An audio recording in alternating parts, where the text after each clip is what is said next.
Bulletin में सबसे पहले आपको खबर दें, तोशाखाना 2 केस में बानी पीटीआर बुशरा बीबी को खयानत का मुर्तकिब करार दे दिया गया है। मजमूई तौर पर 17 साल कैद की सज़ा सुना दी गई है।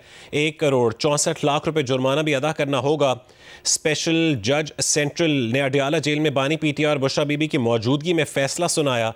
अदालत के तहरीरी फैसले के मुताबिक दोनों मुल्ज़िमान पर जुर्म साबित हुआ है।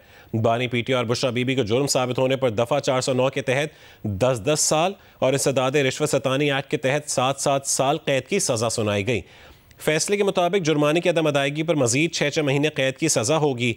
बानी पीटीआई की जायद उम्र और बुशरा बीबी के खातून होने पर कम से कम सज़ा दी गई है। मुजरिमों का हवालात में गुजारा वक्त भी सज़ा में शामिल किया गया है।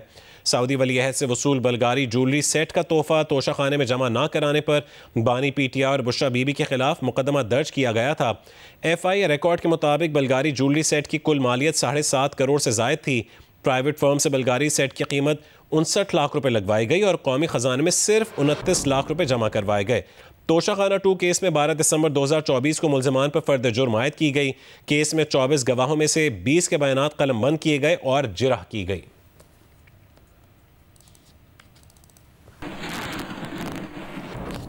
वफाकी वज़ीर इत्तलात अताउल्लाह तारड़ ने तोशाखाना 2 केस में बानी पीटीआर बुशरा बीबी को मिलने वाली सज़ाओं को इंसाफ पर मबनी करार दिया है। जियो न्यूज़ से गुफ्तगू में कहा है कि तोशाखाना 2 केस की 17 साल की सज़ा 190 मिलियन पाउंड की सज़ा की मुद्दत ख़त्म होने के बाद शुरू होगी। इसमें 2-3 चीजें शामिल हैं। पहली चीज तो ये है कि इन तहाइफ को रिटेन करने के जो पैसे सरकार को देने थे वो अंडर वैल्यू करवा के वो पैसे जो हैं वो कम दिए गए। तो अंडर वैल्यूएशन का भी फ्रॉड किया गया और रिटेंशन का भी फ्रॉड किया गया और ये हक हासिल नहीं था कि आप स्टेट को करोड़ों रुपए का नुकसान करके तो ये तहाइफ अपनी जात के लिए रख लें। और देखिए, बात करते हैं बड़ी बड़ी हाई मॉरल ग्राउंड की, इनकलाबों की, और करतूत ये हैं कि एक सरकारी कैपेसिटी में दिए गए दोस्त ममालिक की तरफ से तहाइफ को अंडर वैल्यू करवा के अपने जाती इस्तेमाल के लिए रख लिया। तो देखिए, ये पैसे स्टेट को आने थे, स्टेट एक्सचेकर को आने थे, तो ये बड़ी ज्यादती है और मैं समझता हूँ कि बड़ा इंसाफ पे मबनी फैसला आया है। और ये भी मैं क्लियर कर दूं कि ये जो सजा सुनाई गई है, एक 10 साल की, एक और एक 7 साल की, टोटल जो 17 ईयर्स हैं, ये कंसेक्टिव सेंटेंस है। इसकी मुद्दत शुरू होगी जब मौजूदा 190 million pound mega corruption case की सजा की मुद्दत खत्म होगी। वज़ीर मुमलिकत बराए दाखिला तलाल चौधरी का कहना है कि तोशाखाना 2 में दुनिया का महंगा तरीन हार करोड़ों का था। आज अदालत में दोनों मियाँ बीवी मौजूद थे, दोनों सेहतमंद थे, पहले सहूलतकार मौजूद थे। जवाब नहीं है। 9 मई समेत सारे फैसले होने चाहिए। ये कार्ड ना खेलें कि बच्चों को मिलने नहीं दिया जा रहा। उनके बच्चे जब वीज़ा अप्लाई करेंगे हम उसी वक्त उनको वीज़ा जारी करेंगे।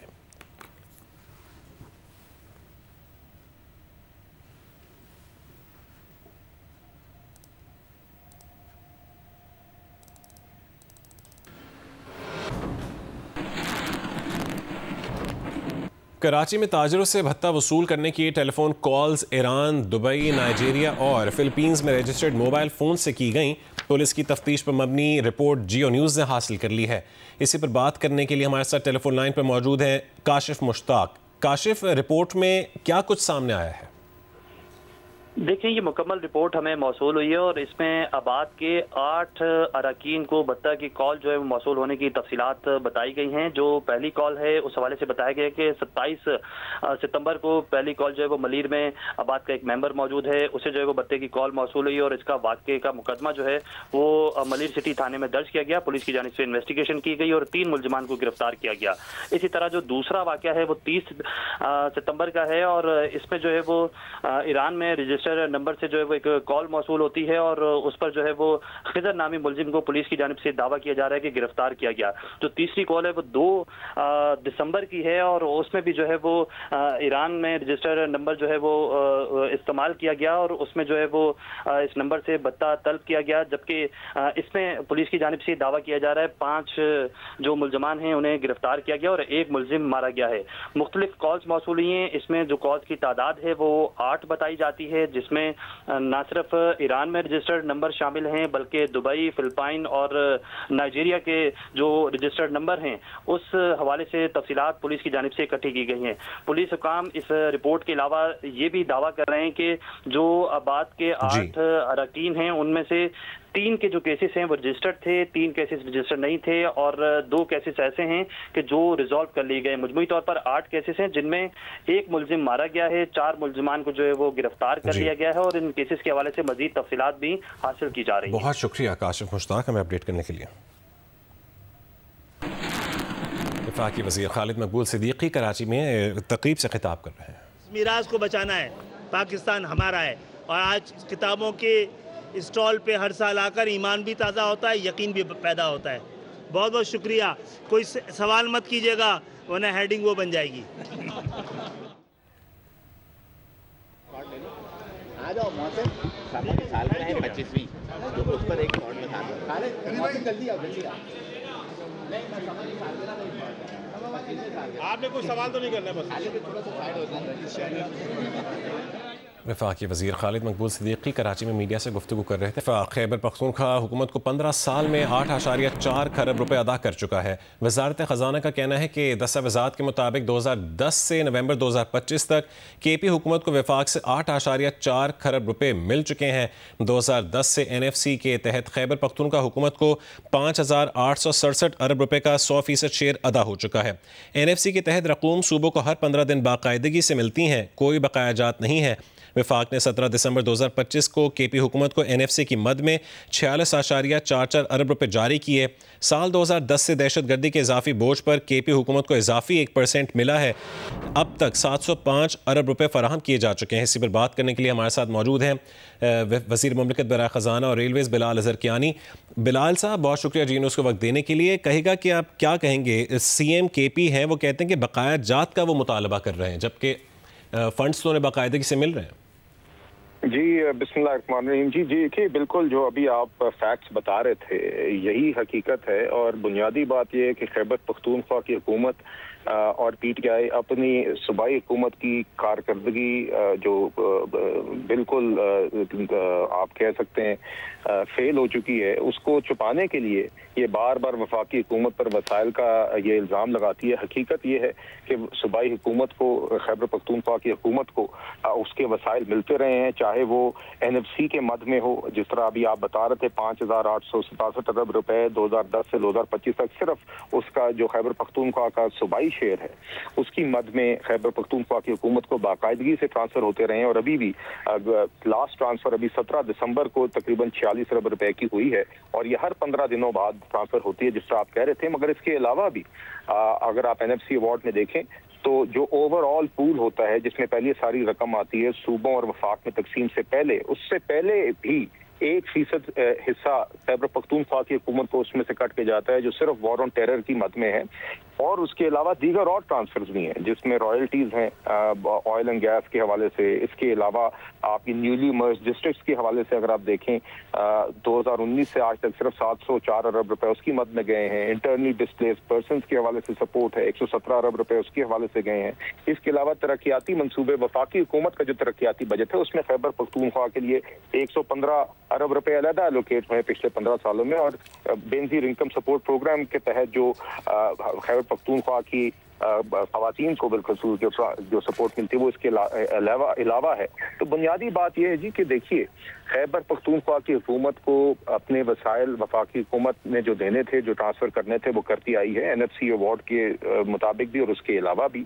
और बुनियादी बात यह है कि खैबर पख्तूनख्वा में वसाइल की कमी का मसला नहीं है, कॉम्पिटेंस की कमी का मसला है, करप्शन का मसला है, लैक ऑफ फोकस का मसला है। उनका बुनियादी फोकस बिल्कुल गवर्नेंस पर नहीं है, उनका बुनियादी फोकस रियासत के साथ टकराव है। उनका बुनियादी फोकस ये है कि उनका एक जो लीडर है जो एक मुजरिम है जो एक कौमी मुजरिम है कि उसकी रिहाई सिर्फ उनका मकसद है। उनका मकसद सिर्फ ये है कि जो दहशतगर्दी के खिलाफ अवाम जो हमारी रियासत एक जंग लड़ रही है उसमें रुकावट बने, उसमें मदद करने के बजाय आप कभी भी अडियाला से ये आवाज़ नहीं सुनते। आप हर किस्म की रियासत के खिलाफ और अपनी अफवाज के खिलाफ तो जुमले सुनते हैं मगर आपको कभी भी अडियाला से ये सवाल नहीं आता कि मेरी हुकूमत खैबर पख्तूनख्वा की कैसा काम कर रही है अवाम के लिए, वहाँ पे हेल्थ और एजुकेशन के लिए क्या काम किया जा रहा है। ना ये फोकस है, ना ये मौजू है, ना आपने एक अभी बात मौजूदा सीएम से सुनी होगी, ना पिछले सीएम से सुनी है। तो जब आपका फोकस ही ना हो अवाम की फलाह बहबूद, ना आपका फोकस हो कि आपने गवर्नेंस करनी है या अवाम की खिदमत करनी है, तो आप अपनी नाकामियां, अपने गवर्नेंस फेलियर्स को इसी तरह छिपाने की कोशिश करते हैं कि इस तरह आप वसाइल का इल्जाम लगाएं वफाकी हुकूमत पर। और इसी बेबुनियाद झूठ को रद्द करने के लिए आज वफाकी हुकूमत ने ये फैक्ट सामने लेके आई है, ताकि अवाम के सामने ये फैक्ट्स हों। और हम उम्मीद करते हैं कि खैबर पख्तूनख्वा की जो हुकूमत है वो अपना फोकस अब एक मुजरिम की रिहाई से, रियासत से टकराव से और अपनी अफवाज के खिलाफ एक कैंपेन चलाने के बजाय सर्विस डिलीवरी पर लाएगी। वसाइल का रोना रोने के बजाय वो जो वसाइल उसके पास मौजूद हैं, जो वसी वसाइल मौजूद हैं, उसको सही तरीके से इस्तेमाल पर अपना फोकस लाए और आवाम के ऊपर काम करे, चाहे वो हेल्थ हो, चाहे वो एजुकेशन हो, चाहे वो दीगर शोबे हों। इस काम पे हमारे साथ मुकाबला करें, बजाय इसके कि अपनी अफवाज को रोजाना बुरा भला कहें। बहुत शुक्रिया बिलाल अजहर कियानी साहब जियो न्यूज़ से गुफ्तगू करने के लिए। हमारे साथ टेलीफोन लाइन पर डॉक्टर आबिद सुलहरी साहब माहिर मईशत वो भी मौजूद हैं। डॉक्टर आबिद सुलहरी साहब, अब वजारत ख़जाना का कहना है कि दस्तावेज़ात के मुताबिक 2010 से नवंबर 2025 तक KP हुकूमत को विफाक से 8.4 खरब रुपए मिल चुके हैं। अभी बिलाल अजहर कियानी साहब को भी आप सुन रहे थे, वो भी कह रहे थे कि विफाकी हुकूमत आज ये फैक्ट सामने ले आई है, जबकि दूसरी जानब KP के जो CM है वो कहते हैं विफाकी हुकूमत की जानब से फ़ंड्स की अदम फरहमी से कबायली अजला में तरक्याती काम मुतासर हो रहा है, हमें बकाया जात नहीं मिल रहे। मेरा कहना है कि इसको थोड़ा सा पर्सपेक्टिव में देखने की ज़रूरत है। जो खैबर पख्तूनख्वा हुकूमत बात कर रही है वो PSTP के फंड्स हैं जो कि एंटाइटलमेंट नहीं होती, वो आपकी परफॉर्मेंस से जुड़े होते हैं। जो जिन फंड्स की KP को बात करनी चाहिए वो थे आपके फेडरल डिविजिबल पूल में NFC, और वो आज के डॉक्यूमेंट से सामने आए।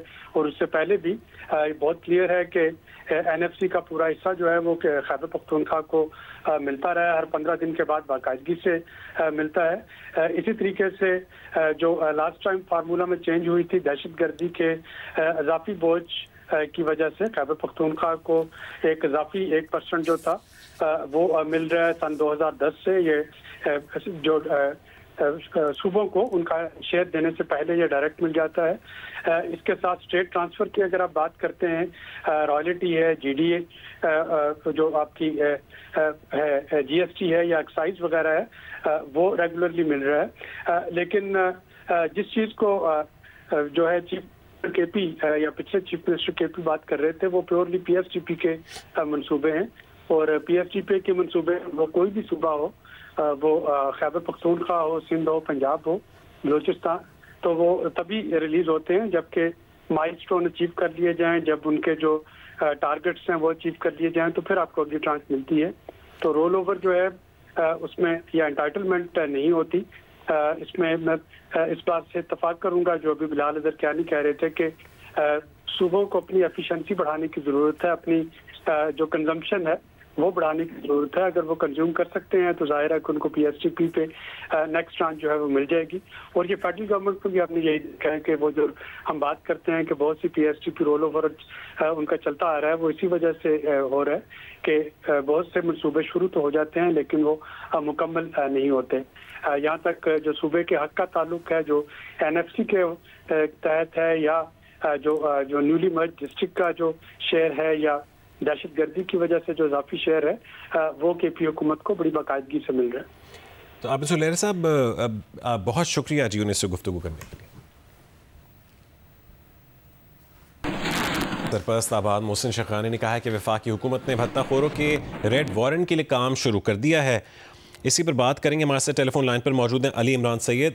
अली इमरान बताएगा कि क्या आबाद अब भत्ताखोरों के खिलाफ हुकूमती इक़दामात से मुतमईन है? जी यकीनन अगर हम ये कहें कि स्टार्ट जो हुआ है वो अच्छा हुआ है कि जो काम होना चाहिए था, यानी अगर बैरून भत्ताखोर बैठे हैं और वो ब्लेटेंटली कॉल करते हैं और बार बार वॉइस नोट भेजते हैं, मैसेजेस भेजते हैं और फिर जो है वो भत्ता वसूल करते हैं इलेक्ट्रॉनिकली, वो भी ये नहीं कि रुपयों की सूरत में। तो अब अगर इस तरह की सूरत हाल है तो फिर एक्शन भी वही होना चाहिए जो कि वफाकी हुकूमत प्लान कर रही है, सूबाई हुकूमत प्लान कर रही है कि उनके खिलाफ ये रेड वारंट की तरफ जाए, उसके लिए पेपर वर्क शुरू हो गया है वजारत दाखिला की तरफ से कि इन बदअखोरों को पकड़ने के लिए काम किया जाए। कहा यह जा रहा है कि सिंध हुकूमत ने अभी जो एक चौकीदार को की किलिंग हुई थी एक बिल्डर के, उसको भी मुकाबले में मारा है। तो स्टार्ट अच्छा हुआ है और अभी वो सेटिस्फैक्ट्री नजर आ रहे हैं। साथ में जो कपड़ा मार्केट है और इलेक्ट्रॉनिक मार्केट है वहाँ से भी भरने की इतलात मौजूद हुई है। बहुत शुक्रिया अली इमरान सैयद अपडेट करने के लिए।